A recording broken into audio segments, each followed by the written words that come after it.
Okay, let's go ahead and start. We are so excited to invite you and welcome you to our Family Links conference, to our session on navigating the world of assistive technology. I know that I am really excited to be here tonight to be able to hear this information from Kent. I think it's going to be fabulous information. So my name is Heidi Whitaker. I'm a parent consultant for the Utah Parent Center, and I have been asked to facilitate this session. I talked to Kent for a little bit before we started, and he said he likes interaction. And so I'll be monitoring the chat. If you have questions or comments that you want to share, please put those in the chat, and I will bring those up as we go. Kent said that he would like to do that. So I also want to give a bio, but before I do that, I will be warning you, Kent, that there's 20 minutes left and then that there's 10 minutes left before we end.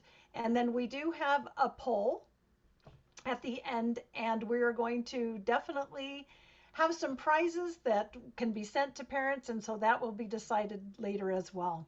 So I am going to go ahead, and Kent, I might embarrass you a little bit, but this bio is amazing. It tells a lot of great things about you.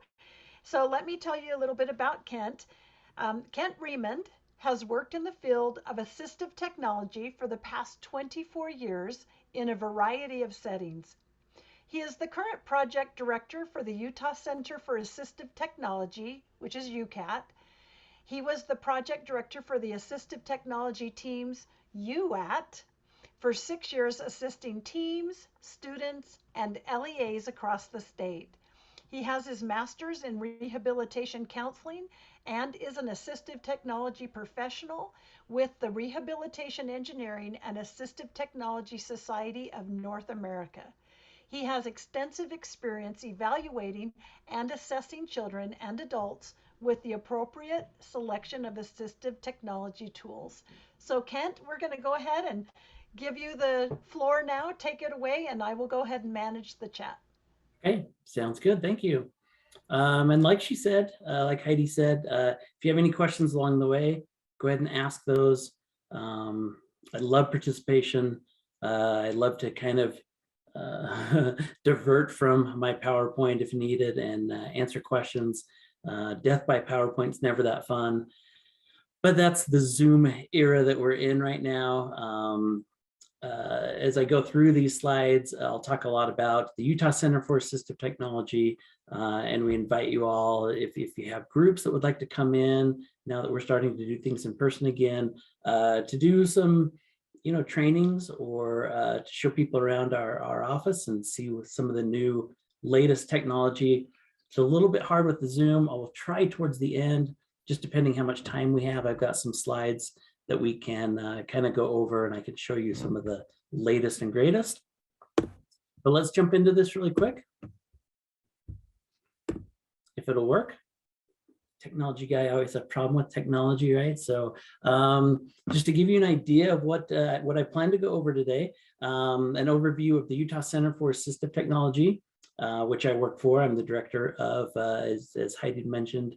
And then within UCAT, we also house an overview of the project director and the trainer for the Utah Assistive Technology teams.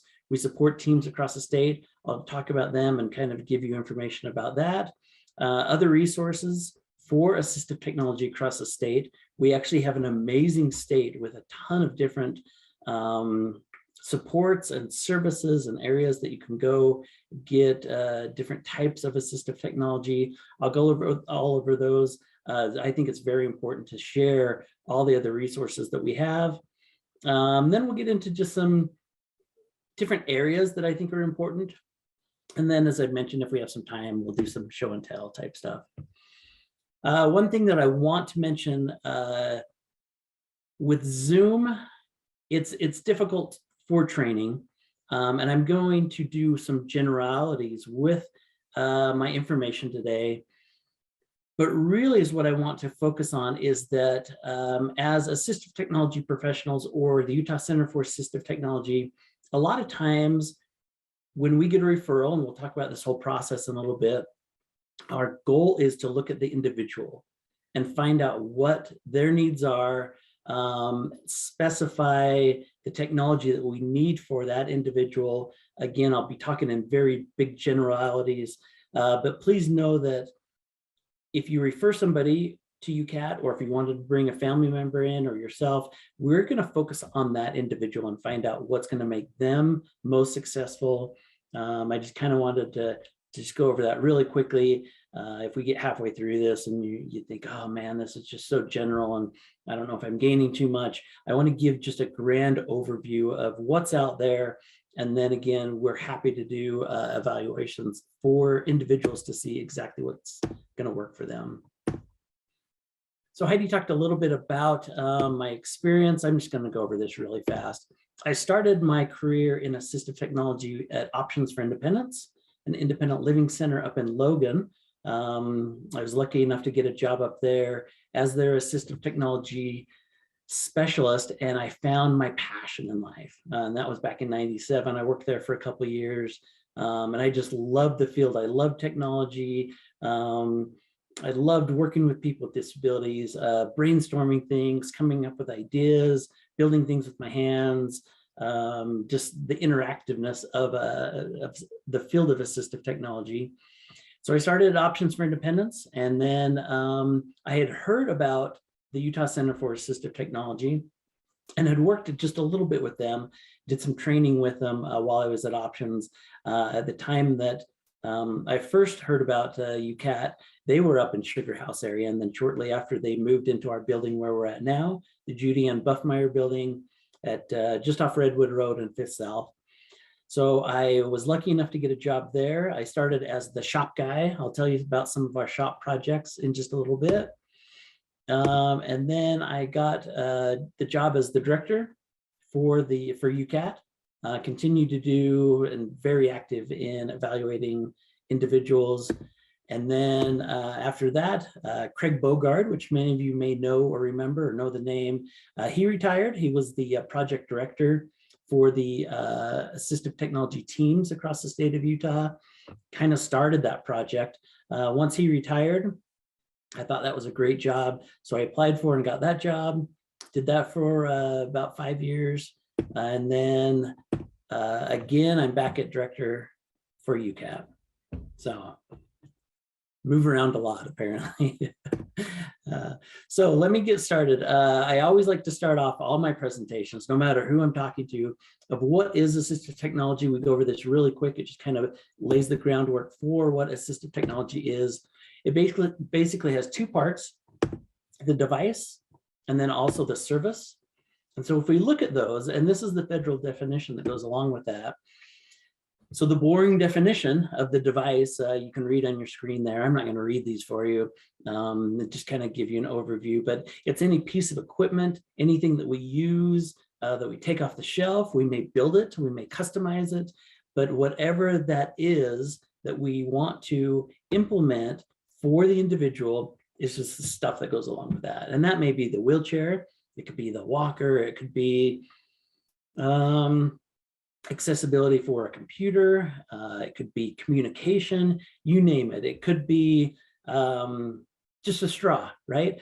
We kind of like to use this example. Brian Carroll used to be a staff member until he passed about 5 years ago. Brian was a quad. He had a C2 spinal cord injury, came to work every day, great employee of UCAT. But because he wasn't able to use his hands, anything below his neck, he wasn't able to use. And so just a straw, a couple pennies became assistive technology for him, because that allowed him to drink his drink, when he needed that, where it was for myself, it was just, a convenience. And so when we talk about stuff, that can be anything from very, very low tech, just a couple pennies, all the way up through, I don't know, accessible vehicle that might be $80,000 or above. So we always think about the stuff with assistive technology, which is right.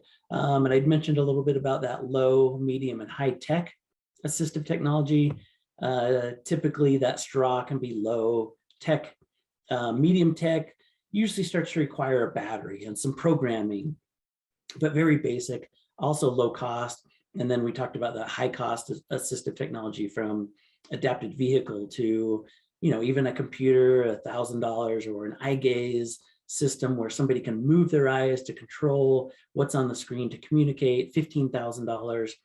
Typically, the cost follows the level of assistive technology. But at UCAT, we always like to start and see what we can implement for people that is low cost, easy to implement, less programming, ease of use before we start moving up. Because, occasionally we have to move and advance through those levels of complication of technology for it to work with somebody. So the other board definition that I had mentioned is the service. And so that's basically just the help with the stuff. And that's typically what UCAT will do, or some of these other agencies that I'll be talking about. It's what an occupational therapist might do, or a physical therapist, or you go in and somebody's helping you out. It's that service that goes along with that. And a lot of times we don't consider that as important, but sometimes it's just as important or more important sometimes, because number one, you have to evaluate the individual correctly, and you have to ask enough questions. And in my early career, I would kind of jump to the technology and I'd find out the basics of what somebody wanted, but I never explored deep enough into what the individual needs, the environment that they're using things. I wanted to know more about the tasks that they wanted to do, the support that they had around them, whether it was, family members, or, how do we implement a high-tech device that requires somebody to charge it every night if that individual doesn't have the support to do that. And so we need to ask a ton of questions before we start looking at the technology. And then we have to, once we implement it and we maybe introduce that into that person's life, then it's setting it up correctly. And that's that service also, getting things programmed correctly, fitted correctly. And if we don't, many times it just gets abandoned and people don't use it. Say something a little bit more complicated, like, let's say an augmentative communication device. If somebody doesn't take the time to set up the pages correctly with what that individual really wants to say, and things are on there that they don't use, they're just not going to use it because it's not friendly enough for them. And so that's my key point is, with that service, a lot of times we think about the device and sometimes just try to force that or implement it really quickly, but that often results in abandonment or just things ending up on the shelf or over in the corner. This job accommodation network, I know this study's a little bit older, should probably find a newer one on that, but they say about 30% of all assistive technology is abandoned or not used. And I would probably say that's pretty accurate, that 30%, just with my experience in working with people, and we try to improve that all the time. Of course, we want that to be 0%, right? That whatever we introduce to somebody and what they start using, they just have success using that. But there's a lot of things that can go around that. Let me start out with a couple things from the Utah Center for Assistive Technology. And it may feel like I'm jumping around a little bit, but hopefully in the end, it will just all come back around. So a little bit more about UCAT. So overall, we serve anyone in the state of Utah. We're a state agency. And with our professionals, which I'll show you here in just a second, we can go out and evaluate the needs of any individual in the state of Utah. Because we're state employees, we try to keep that within the state of Utah. That can be any age range, from birth to death. I can show you a ton of projects that we've done for really small children. We do a lot with our Go Baby Go project. We work with the aging population all the way up to everything that they need. So, and then we provide the evaluations free of charge, meaning that we'll go out and look at somebody's environment, see what their goals are and their tasks, and we'll try to find the right device that might work for them. And working with them, we always allow that individual to be the team leader, right? They're the boss. They're the ones that are going to ultimately decide what they're going to use. We just try to walk them through this process, the whole evaluation, show them options. And then, we may say, we feel like this might be the best option. What do you think about that? And many times we have people say, no, that's not going to work for me. And I can get to some of those here in just a little bit, like students. they've been really tough to work with. We think we have this great solution. Hey, there's this iPad that you can do this on it. It does word prediction, and then it will read back to you. Will you use that? And they're like, no way. And we're like, what? It's an iPad. It's super cool. Everyone else in the classroom uses a Chromebook. Oh, crap, I forgot to ask that question. And so we just need to take all of this into account. And so we can find that, and we can do a good thorough evaluation.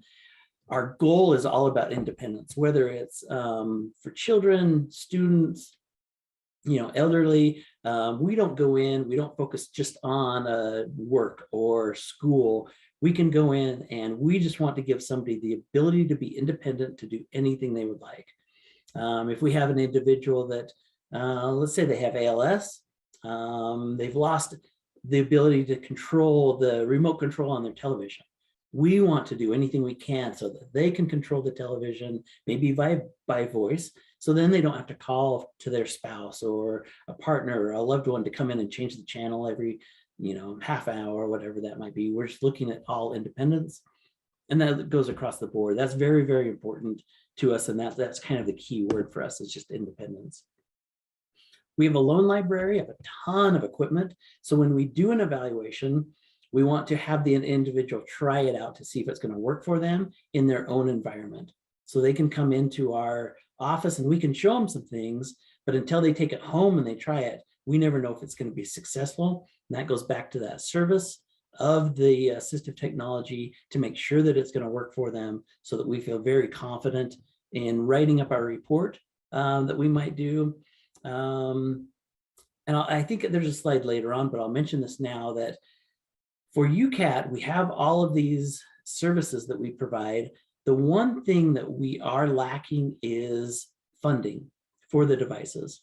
So you may come into UCAT or a loved one, and we may determine that, let's say, a head mouse, that wherever you move your head, a mouse is going to move on the screen, and you activate it, is going to be the best option for you to keep computer accessibility. We don't have the funding for that, and say that's $500. Sometimes that can be very difficult. So we have a funding, well, we have a lot of people that know a lot about funding, and then we partner with a lot of different agencies, and we feel like we have a lot of knowledge to help direct somebody to that funding once we recommend that for them. And then we have a heavy duty shop where we customize and modify and create different things for individuals.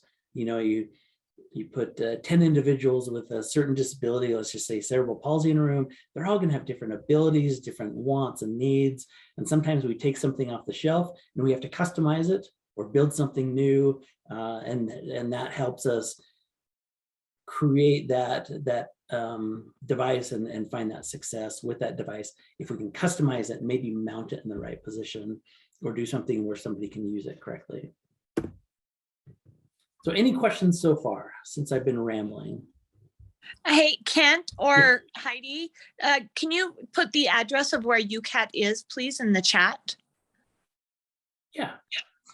Thank you. And there may be some, if you don't have that, Heidi, I bet there's other people online that can put that in the chat really quick. It's 1595 West, 500 South. Just to let you know, we're just off Redwood Road and 500 South, kind of out near the airport, behind a 7-Eleven and a pawn shop.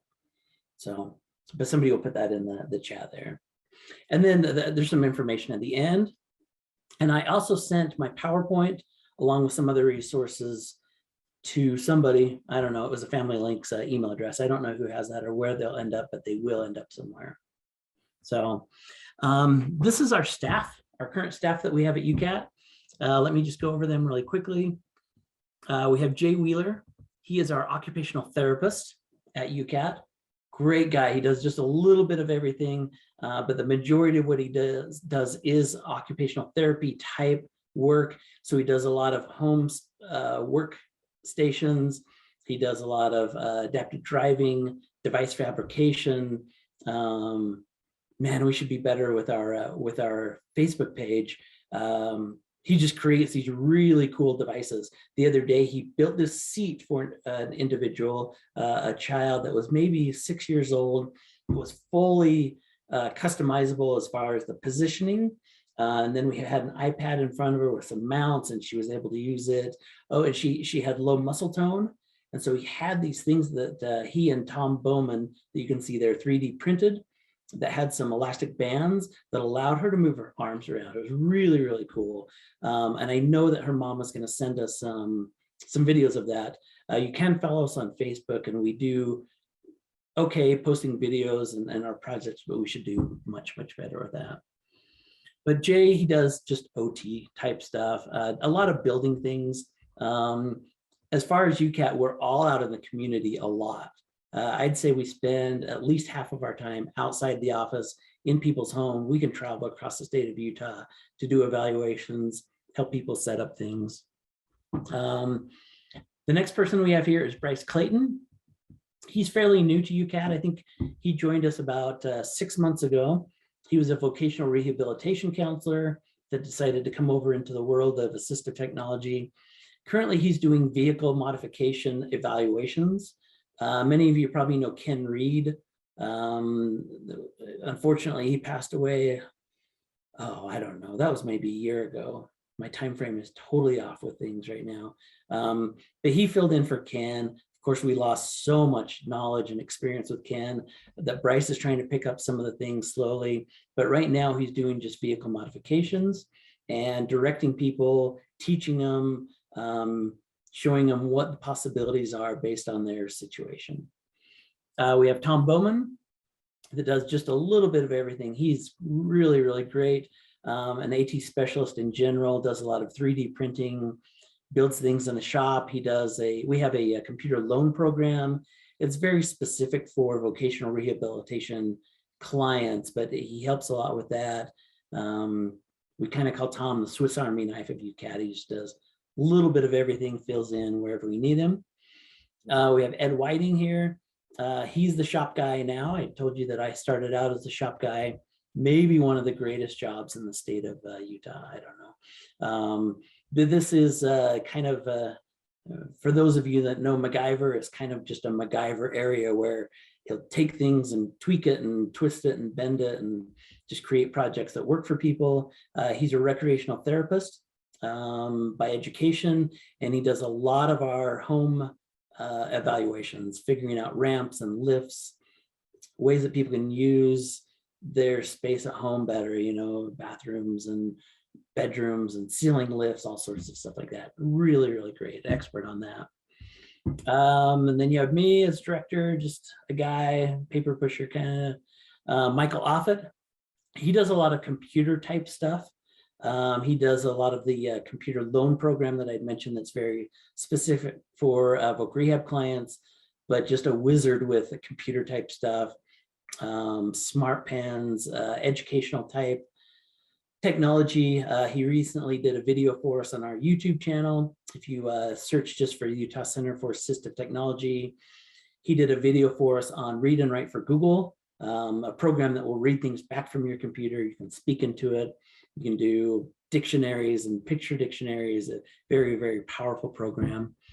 We have Austin Oseguera, that is the project director for the Utah Assistive Technology teams, and just does overall educational type technology, is really good with like augmentative communication, computer type stuff, configuring and setting up iPads. He does great work with that.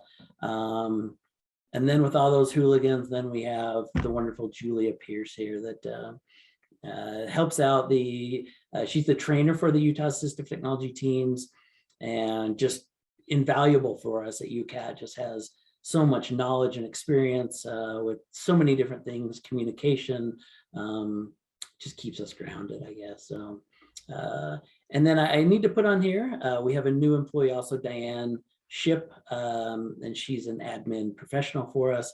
I need to get her on this. So any questions so far? Yeah, Kent, in the chat, Marianne said she wanted to know if there's assistive technology help in southern Utah, devices that people can borrow in that part of the state.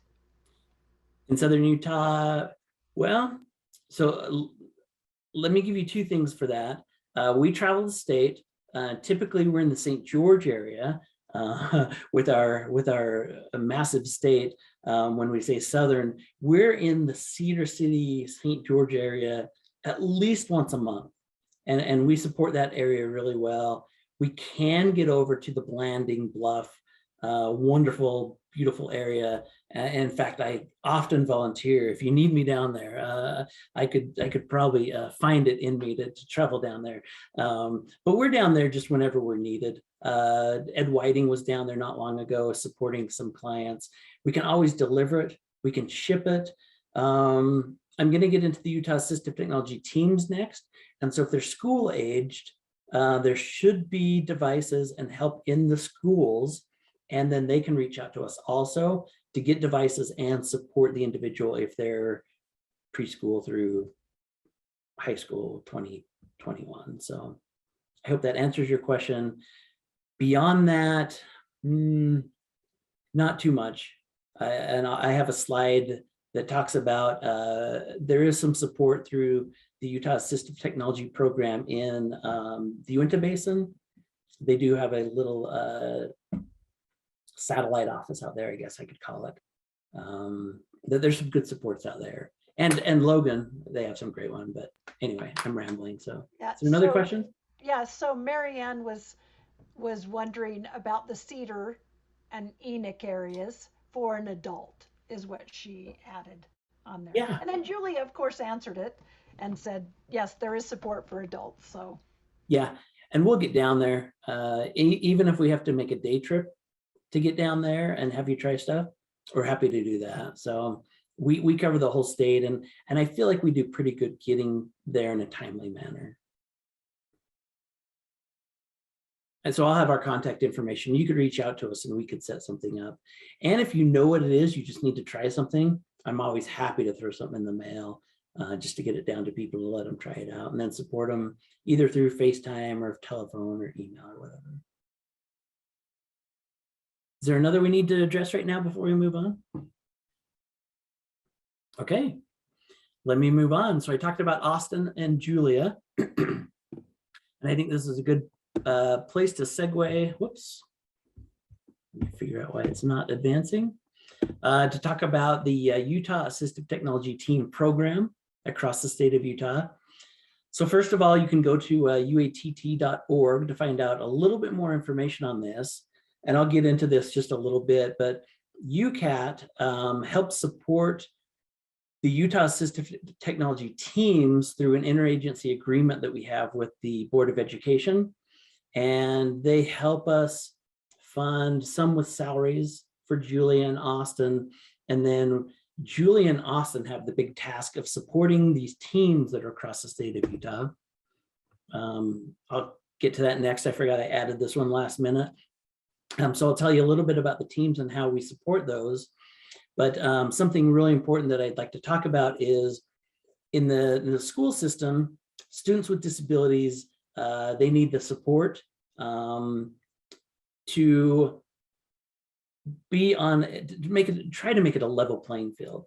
And it's very important for this free, appropriate public education. A lot of you have heard of that, FAPE. If not, it's very, very important and something that you should always have on your mind when you're working with the schools.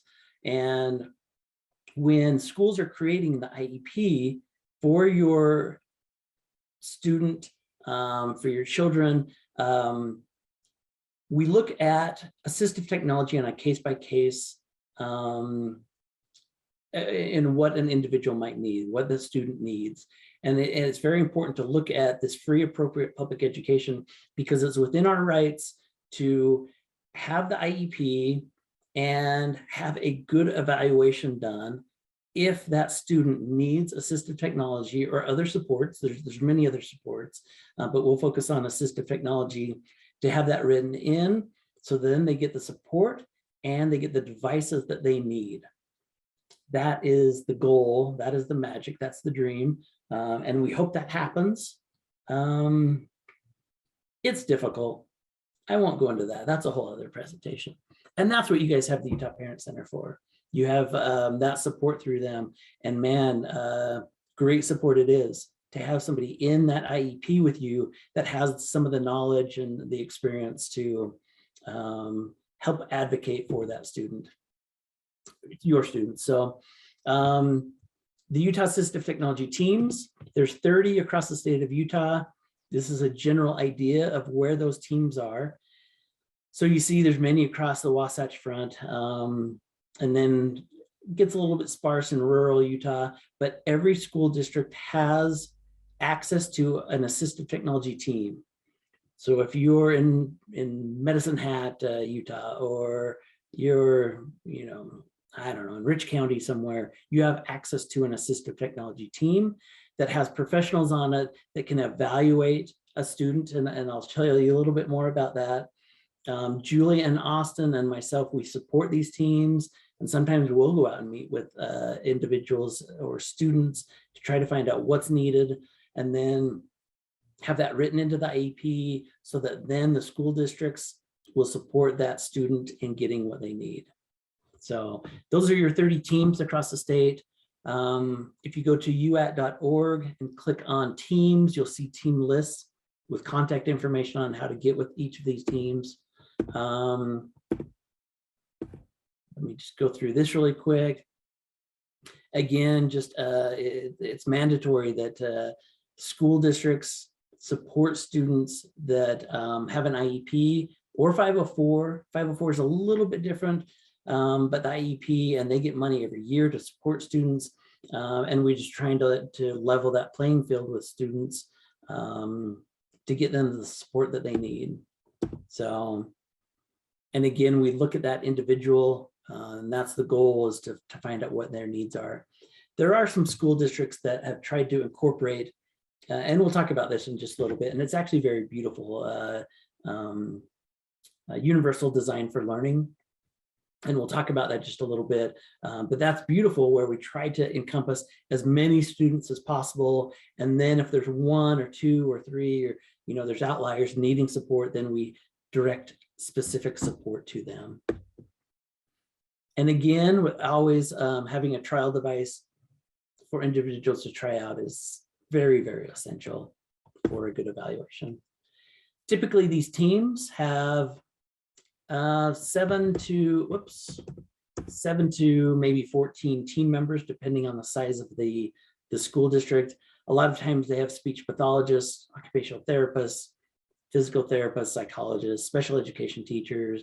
We've seen adaptive PE teachers on teams, paraeducators. That team just kind of finds the individuals that they feel like can add to the team, and allow them to go evaluate individuals and the students to figure out what their needs are. So that gives you just an idea of who's typically on these assistive technology teams. Kent? Yeah. We do have a question from Dana, and she says, are the UATs only for students or for adults with disabilities as well? So those are just for K through 12 or that extended through 22 age range. And they're just specific to the school districts. They're school district employees, and then we provide them with training and support. But yeah, to get help with them, that is just with within the school system. Now, if you're in college, there's disability resource centers, and we don't work really, really closely with them, but that's another great support in higher education. But then beyond that, you're probably looking at UCAT, or I've got a list of other resources here in just a little bit that may be able to meet and evaluate and find your needs and individuals' needs. So the IEP, we'll go over this really quick. The IEP form, and what I want to touch on with this is, we have the one-page IEP form that the school districts are using, and then towards the bottom, important enough is assistive technology that the final couple of questions here are asking. These are more about students that are deaf and hard of hearing, which of course is very, very important, blind and visually impaired. But at the bottom here, assistive technology devices and services for the student who without them would not benefit from special education. So this is very important. This is always on the form. I think oftentimes by the time they get to this, we've kind of rushed through, or they've kind of gone through things and they're trying to rush towards the end. But these questions are very essential. And we've seen many, many times, more times than not, no assistive technology is needed. No assistive technology is needed here. Often that's clicked on, it's not needed. Oh, that's for the individual that's in a power wheelchair or that can't communicate, which of course it is, but it goes beyond that. I'll show you some forms here in just a second. So as you're sitting in an IEP, make sure that they address these. And again, here we have FAPE, assistive technology access needed in the home in order to receive FAPE. More than ever, this has been on the IEP forever, but now that we have COVID has really affected us and a lot more home, work being done from home. This is very, very important. But also I would say every student that's on an IEP, assistive technology should be looked at. And on occasion, maybe it has been addressed, it's been implemented, the school's working on it and it's working well, or they're trying to make it work well, and that's great. And that's where the assistive technology addressed in the IEP, they can click on that. But please make sure to have the team slow down when they get to that. For example, I'd mentioned that a lot of times we think that might be just for individuals that are like in a wheelchair or need more assistive technology than just simple learning disabilities. But as you can see on your screen here, something that, just a learning disability can be very, very difficult. And there's so much out there now more than ever for an individual that has a learning disability, dyslexia, that we can address really not easy, but quickly and more effectively when we start addressing this. So I would say if somebody has an IEP, make them address that. We do have this consideration form that we use.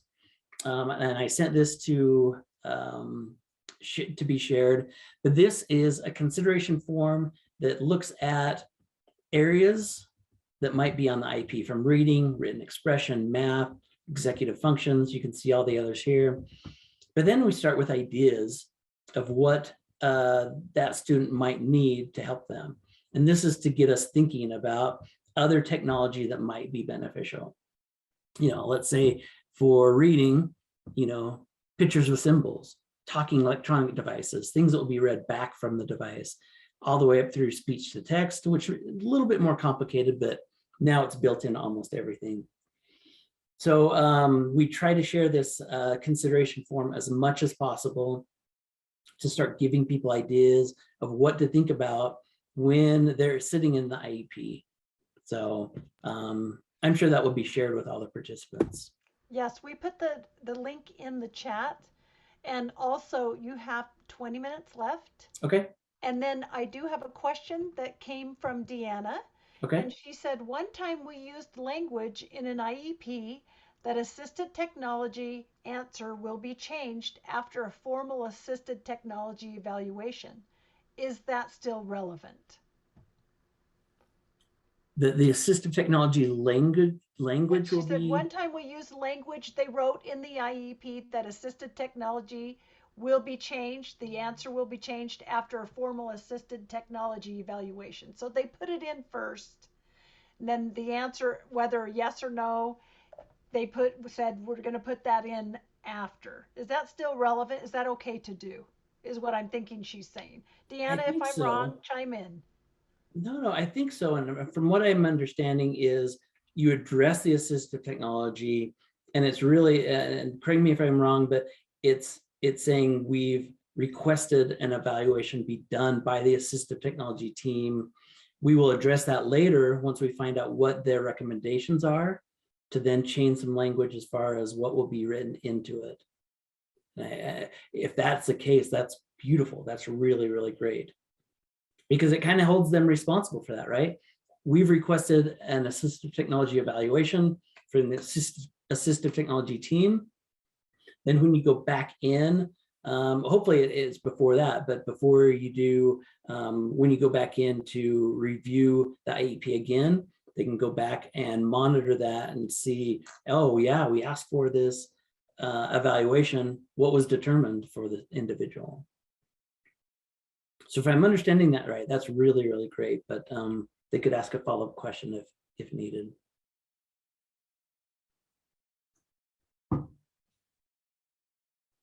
Okay, I probably need to move through my slides a little bit quicker. I tend to ramble quite a bit. So other resources across the state of Utah are very, very important. I mentioned that Utah is really great as far as the supports that we have. So we've gone over to the Utah Assistive Technology teams. And I will mention that we are under the Department of Vocational Rehabilitation Services. When we were set up to serve the whole state, not just voc rehab, but we do all 99% of vocational rehabilitation assessments for assistive technology. They come to us a lot. So probably 60% of our referrals overall come from voc rehab. And then we've gone over the Utah Assistive Technology teams that are out there that you can access, again, K through 12. The Independent Living Centers is a really, really great resource. There's 6 centers across the state of Utah, from Logan, Ogden, Salt Lake, Provo, St. George, Price, and then satellite offices all over.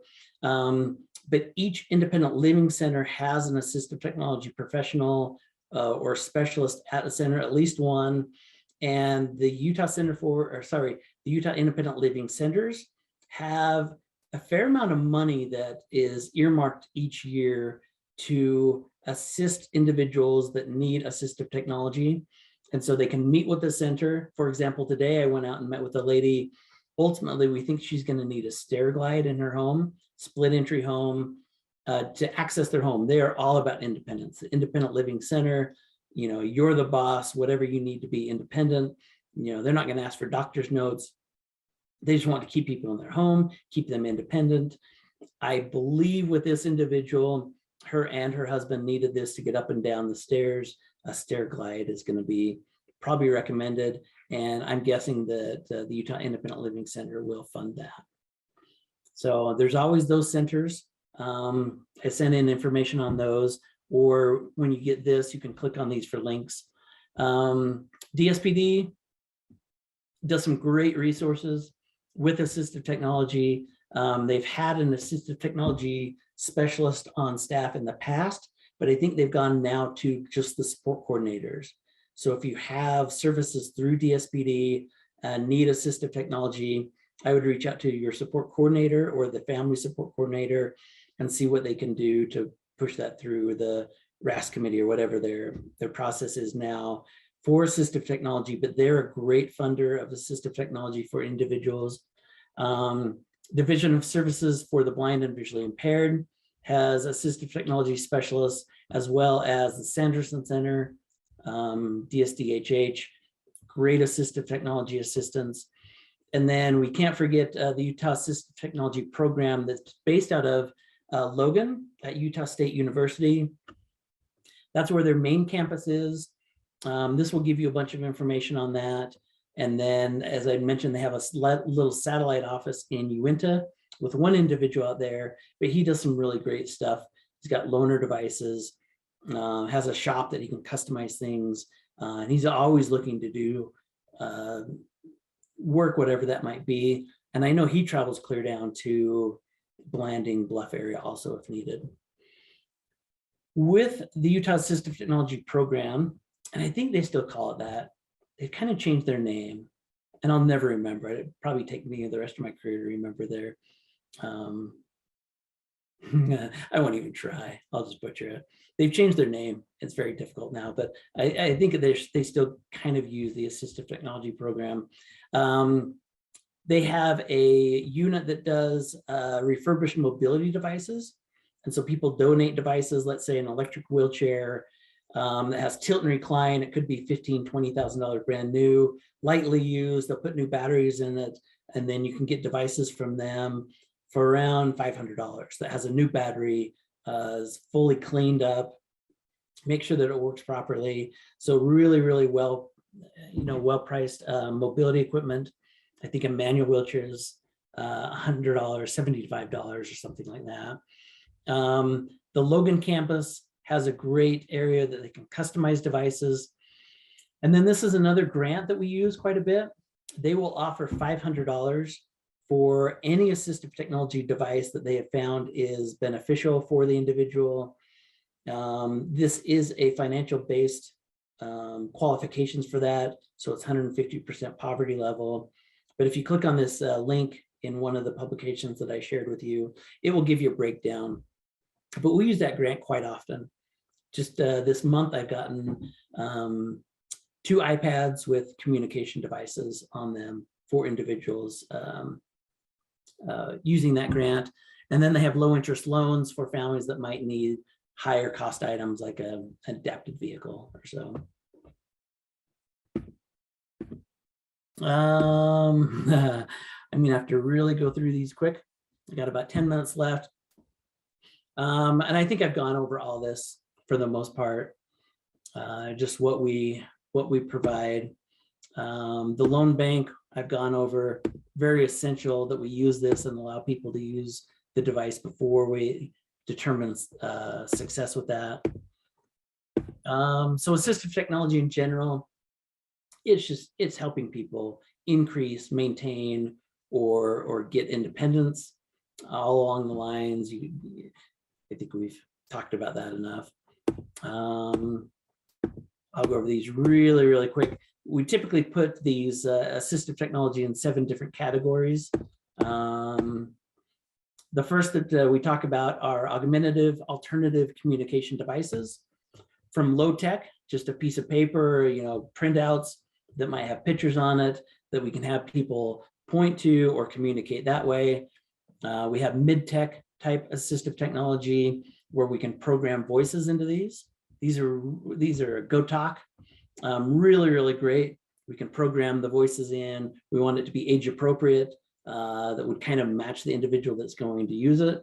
Not great for me to program my voice in if I'm, sharing and a 3rd grade female is going to be using it.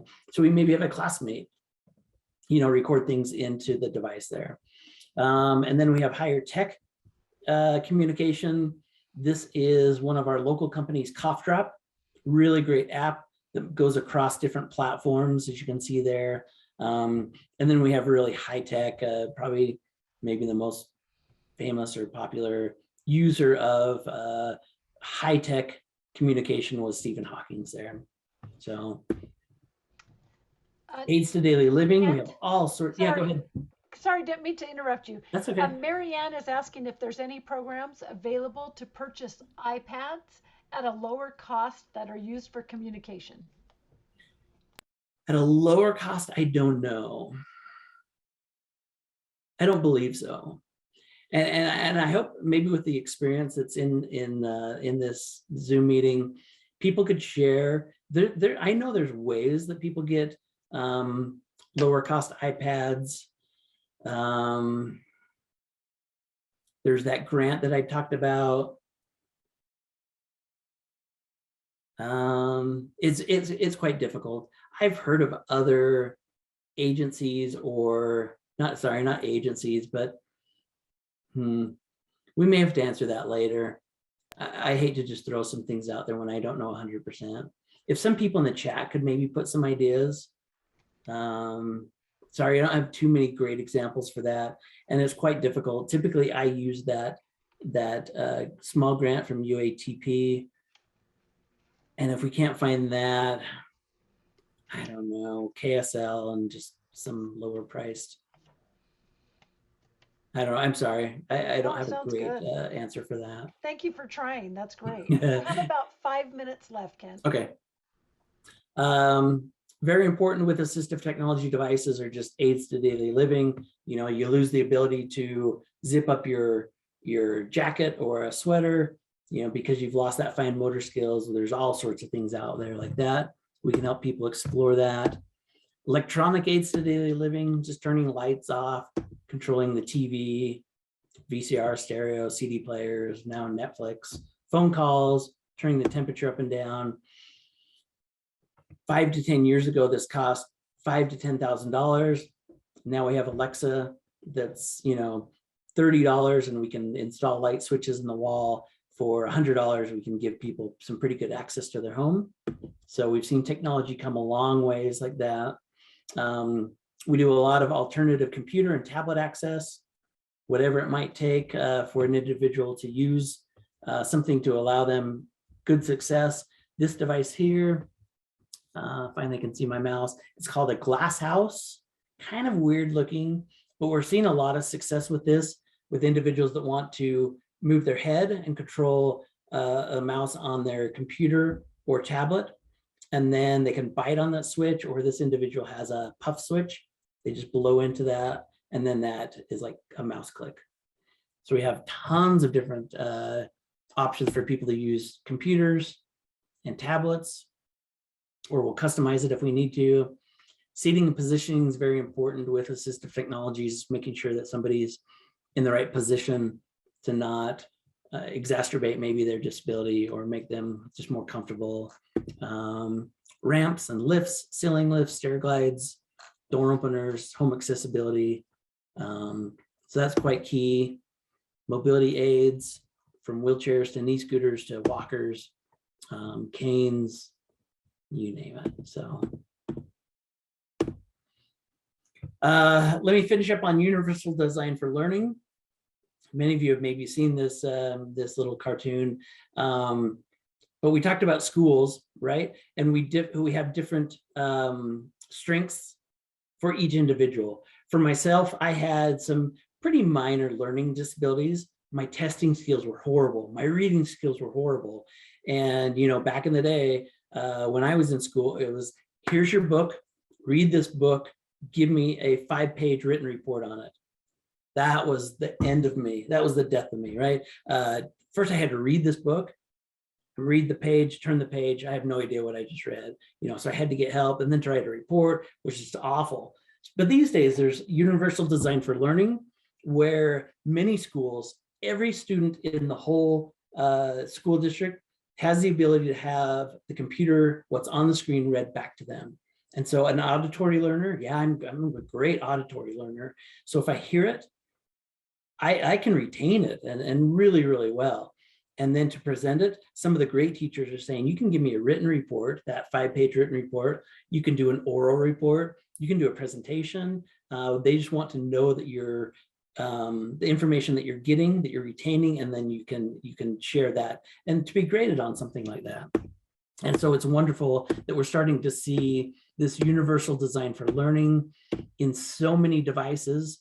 It's just being built in, right? Like our phones, to hit a button and to be able to send a text message through voice is great. Or if I wanted to, do anything or write an email and construct it just through voice, whether it's on my phone or a computer, there's so much built in now.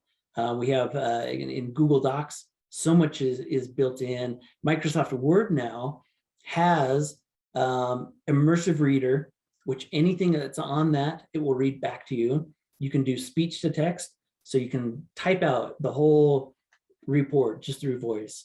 I use Grammarly all the time. As I said, I'm a horrible speller. And so when I'm working on an email or maybe even in a form, today I had to fill out a form, and each area had the little Grammarly sign there. And I use the free version, and it will say, it doesn't say dummy, but it will say, hey, you spelled, I don't know, supposedly wrong. And then it will give me the correct spelling. So I use that all the time. It's built into almost everything that we do. Transitioning, 3 other presentations, right? I just wanted to touch on transitioning. It's such a huge thing.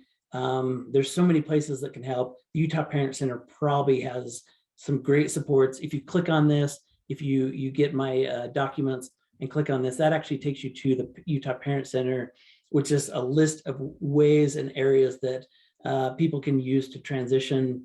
We work for vocational rehabilitation. I know many years ago, they didn't have a great reputation for transitioning, but I think they're doing much, much, much better. I really think they are.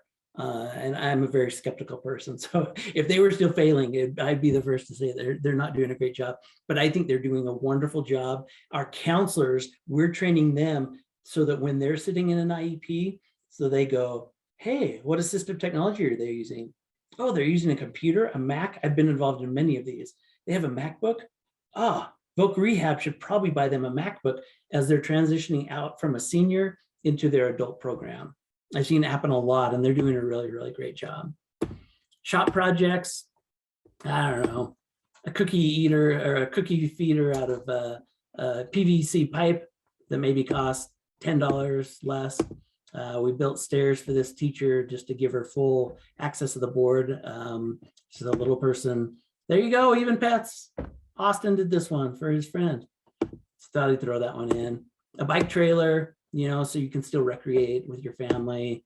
If you go to our website, which is a long link, sorry about that, government, you can Google UCAT. Typically, we're the first one or two to come up. You can download a referral form on our webpage. Very simple, just looks like this. Fill it in, name, address. The area that you're looking for. We talked about some of those 7. Give us a simple idea of what the individual is looking for to give us an idea so we can assign that to an individual. Typically, you'll be contacted, or the person, the contact will be contacted within 3 to 5 days, set up an appointment, go out, do an evaluation, and go through the whole process. 2 slides on that, and we have like 2 seconds for questions, but probably even better. My phone number is there at the bottom, or my email address. If you have any questions, I do great by email. I'm in and out of the office a lot. I will return your messages, but I'm really, really great at email. So if you have any questions or need any assistance or direction towards something or other, my 25 years in AT comes in handy. I'll never call myself an expert, but I know some things, I guess. Anyway. That's fabulous. Right on the dot. Hey, look at that. Thank you so much, Kent. I personally have learned so much and so appreciate your time and sharing with us tonight. That was just fabulous. Thank you so much. Yeah, you're welcome. Like I said, it's a lot of information, I know, but it just gives you the big bubble, and then come to us and we'll start to look at the smaller pieces of that.